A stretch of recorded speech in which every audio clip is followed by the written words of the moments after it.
السلام عليكم ورحمة الله وبركاته.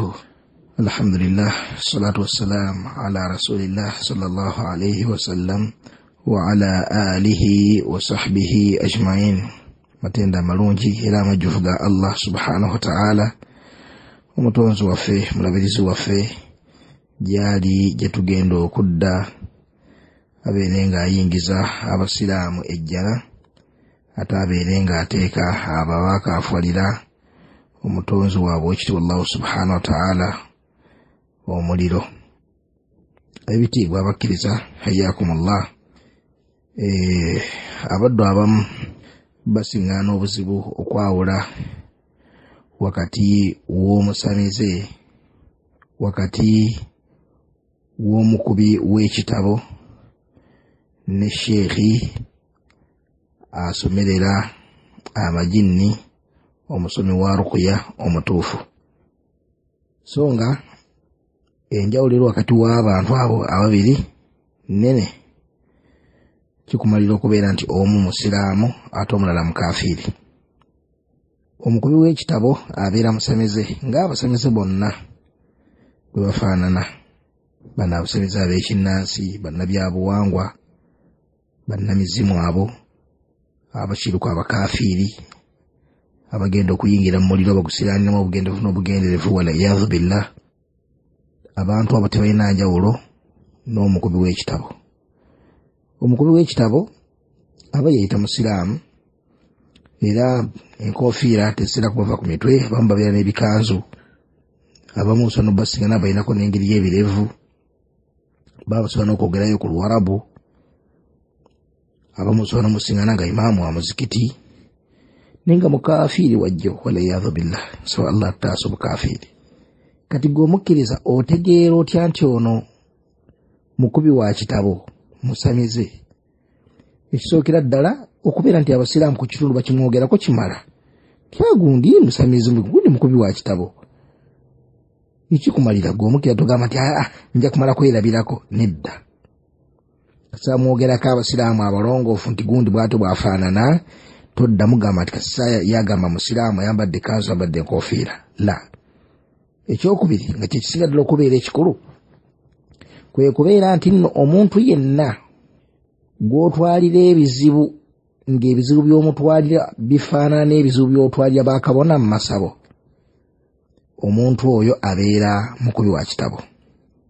Ekyokulabirako, ensonga ki z'otwala mu bakabona, bajjajja, abakulu, ab'omu ssabo? Nsonga ki? Onoonya mirimu gibuze, oyagala kuyisaamu mpapula, onoonya luzaalo, onoonya buganzi, onoonya bukuumi, onoonya bakasitoma, oyagala buwanguzi, oyagala bulungi n'ebifaananako bwe bityo mu bintu eby'amakulu. Omuntu yenna agamba nti asobola okukutuusaako ebintu ebyo abirina abifuga, omuntu oyo abeera musamize omukafiiri. Ne bw'abeera n'enkofiira nga yakalina, ne bw'abeera n'enkofiira nga yakalina, ne waba mwambazi wa ddafa, ne bw'aba ateekako amajubba, omuntu oyo abeera mukafiiri. Olw'ensonga ebintu ebyo tuwali muntu yenna asobola kubituusa ku muntu, era oyo yenna ayina naga nti nze nsobola obbamalira ebizibu ebyo, nsobola obbawa emikisa, nsobola okubajjako ebisiraani, nsobola okubataggulula mu mirimu gyammwe, nsobola okukola ebyo byonna. Omuntu yenna abagamba nti asobola obbibakolya, asobola obbakomezaawo ebyabula, nsobola obbakwatira ababbi, omanyanga butereevu nti omusamize mukafiiri.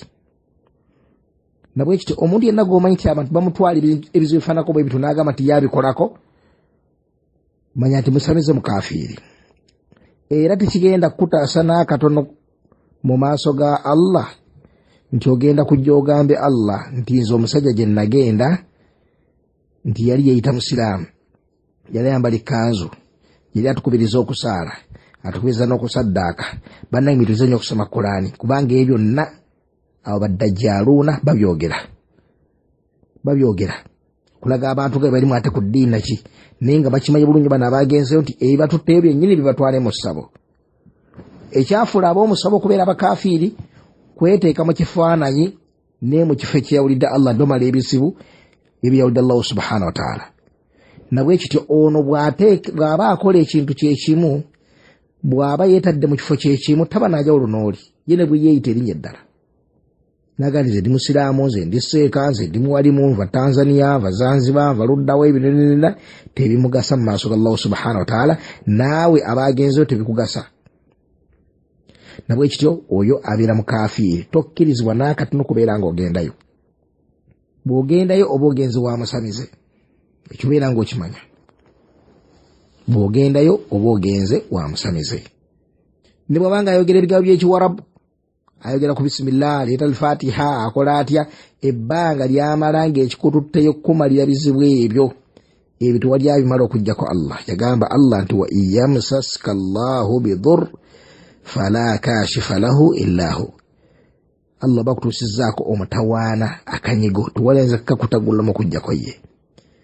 Nabwekyo ebyo ebintu byonna eby'amakulu ebitali physical, nti omuntu asobola bikukwasa nti gundi mpa omuyembe nakukwala n'agukuwa, gundi mpa ssente mpa emitwalo ebiri nagikwala n'agikuwa.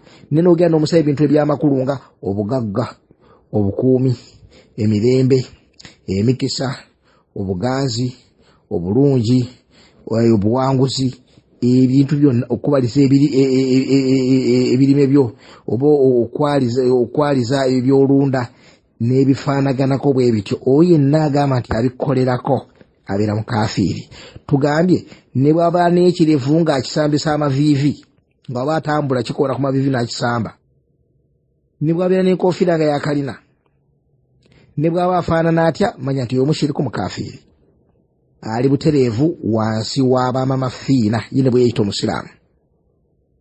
Abeera wa mu masabo, wadde ng'essabo lye yalyambaza erinnya ery'obusiraamu. Mu minzaani y'obusiraamu abeera mukafiiri yennyini, atalina jawulo na bali.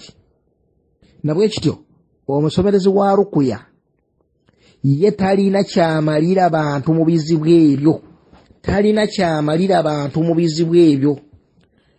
Tagaba luzaalo, tagaba buganzi, tagaba bukuumi, takomyawo byabula, n'ebirala byonna byenkonyeeko tabikola. Wabula omuntu bw'agenda ewuwe, mathala nga yalumbiddwa amagini, tewali kirala kyonna kyakola okujja kumukwata n'amusomerera ebigambo bya Allah subhanahu wa ta'ala.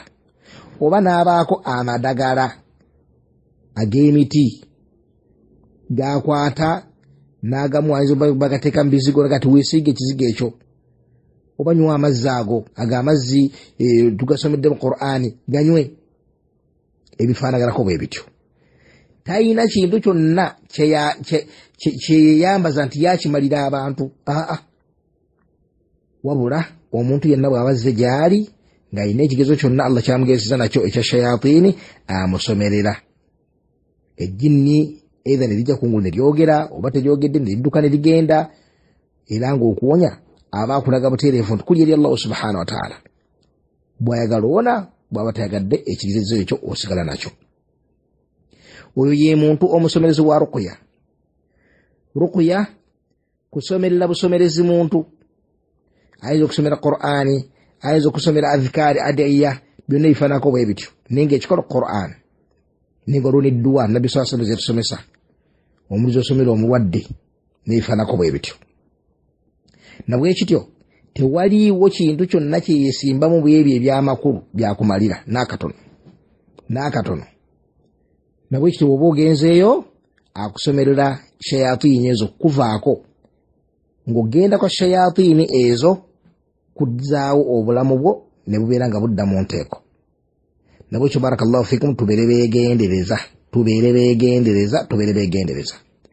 Ne mubonero kwotegerera nti ono musamize, ono mukubi wa kitabo, ono mukafiiri, kwe kubeera nga asaba omulwadde ebintu ebifaanana nga abasamize basaba, ng'okugamba nti leeterayo akagoye bwe kati, oba jangu n'enkoko, oba leetayo embuzi, oba leeta endiga, oba leetayo sente ez'ebinusu, oba leetayo akantu konna mu bifaanako bwe bityo.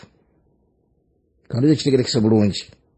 Era mu ngeri y'emu kwotegerera omuntu nti ono musamize wadde yeeyita seeka wadde ayambadde ejjuba dde kwe kusibirira ebintu ebyekishiriku ng'okuwaayo akati beera n'akati kano okoze bw'oti beera n'akati kano kana akati kateeka emitwetwe twakacupa kano kasiime mu kifo gundi gana amazzi genda oganaabire mu masaŋŋanzira kino ekintu bwe kiti tokikola okujja kalina okikola alina kubanga wakitendo bwe kiti mathala nakulaga nti nno omuntu alina okubeera nga akusinira amazzi ago alina kubeera nga ali mu nsonga oba ebifaanako bwe bityo kasita olaba obukwakkulizo bw'ekishiriku nga bufuutuka mu muntu oyo manya nti oyo nomusamize mukafiiri tugamba tuwulidde ayogera Oluwarabu ng'okimanyi bulungi nti Abu Lahabi gw'osoma mu Tabbat yada Abi Lahabi yali mwogezi wa Luwarabu naye nga Allah tugamba sayasla naara agenda kusiranira mu muliro tugamba nti agenda e Makka ng'okimanyi nti Abu Lahabi yabeeranga Makka n'Abu Talib abakafiiri ab'olulango kandowooze nti ensonga eno biidhnillahi subhanahu wa ta'ala yategerekese bulungi waffaqa Allahu al-jamii lima yuhibbuhu wa yarda walhamdulillahi rabbil alamin.